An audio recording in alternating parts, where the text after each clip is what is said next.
Class 2 کی اردو ہے۔ آج ہم پڑھیں گے نظم مرغا اور بچہ۔ خاص الفاظ ہیں بانگ، بانگ کے معنی ہے آواز، صدا یا مرغے کی اذان۔ عبادت، عبادت کے معنی ہے بندگی کرنا، نماز و دعا کرنا۔ غافل، غفلت کرنے والا، بے پرواہ یا بے خبر۔ چین، چین کے معنی ہے آرام، اطمینان۔ اطاعت، اطاعت کے معنی ہے فرما برداری یا حکم ماننا۔ ایک بچے نے مرغے سے کہا، پیارے مرغے یہ شور ہے کیا؟ سن سن تیری کوکڑوں کڑوں، میں سخت پریشان ہوتا ہوں۔ یہ نظم ہے ایک مرغے اور ایک بچے کی، جس میں بچہ مرغے کی کوکڑوں کڑوں سے، اس کے شور سے بہت پریشان ہے۔ اس نے سوچا آج مرغے سے پوچھ ہی لوں کہ یہ شور کیسا ہے، اس شور کی کیا وجہ ہے۔ جب تارے چھپتے ہوتے ہیں، سب چین آرام سے سوتے ہیں، اس وقت تو چلاتا ہے، کیوں اتنا شور مچاتا ہے؟ یعنی جب تارے بھی خاموش ہوتے ہیں، ہر طرف سناٹا ہوتا ہے، ہر کوئی آرام سکون سے سویا ہوتا ہے، تو بچہ مرغے سے پوچھ رہا ہے کہ اس وقت تو کیوں اتنا شور مچاتا ہے؟ معلوم ہو آخر بات ہے کیا، کچھ اپنے دل کا حال بتا۔ یہاں پہ بچہ مرغے سے پوچھ رہا ہے کہ وجہ کیا ہے، کوئی مسئلہ ہے، کوئی تکلیف ہے تو بتاؤ۔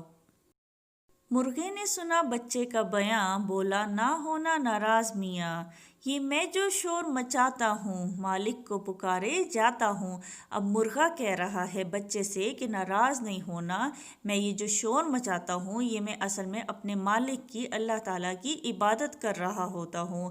ہم سب کا مالک کون ہے؟ اللہ تعالیٰ۔ ہم سب اللہ تعالیٰ کی عبادت کرتے ہیں، اسی طریقے سے پرندے اور جانور بھی اللہ تعالیٰ کی عبادت کرتے ہیں، اور ہر کسی کی عبادت کا طریقہ مختلف ہوتا ہے۔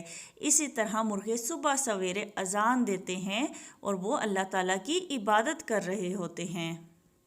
یہ میری عبادت ہے پیارے، اللہ کی اطاعت ہے پیارے، جب صبح کو بانگ میں دیتا ہوں اور نام خدا کا لیتا ہوں۔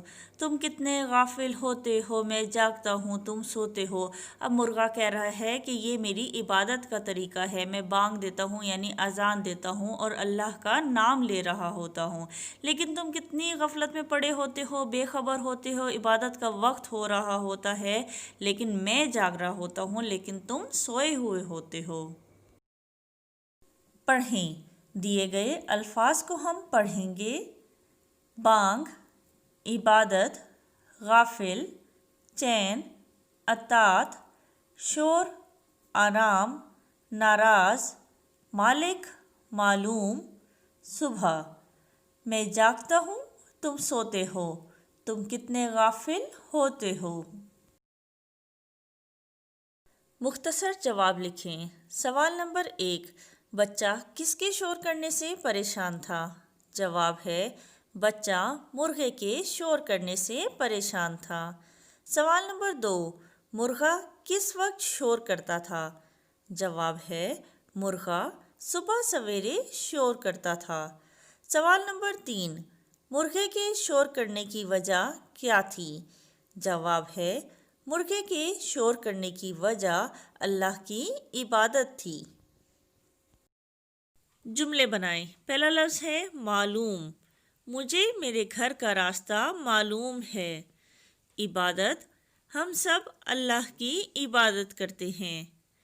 پیارے، یہ پھول بہت پیارے ہیں۔ ناراض، میرا دوست مجھ سے ناراض ہے۔ غافل، ہمیں عبادت سے کبھی غافل نہیں ہونا چاہیے۔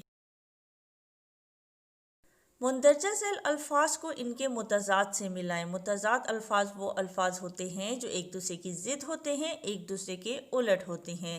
جیسے شور کا الٹ ہے خاموشی، جاگنا کا سونا، اطاعت کا نافرمانی، اور رات کا الٹ ہے دن۔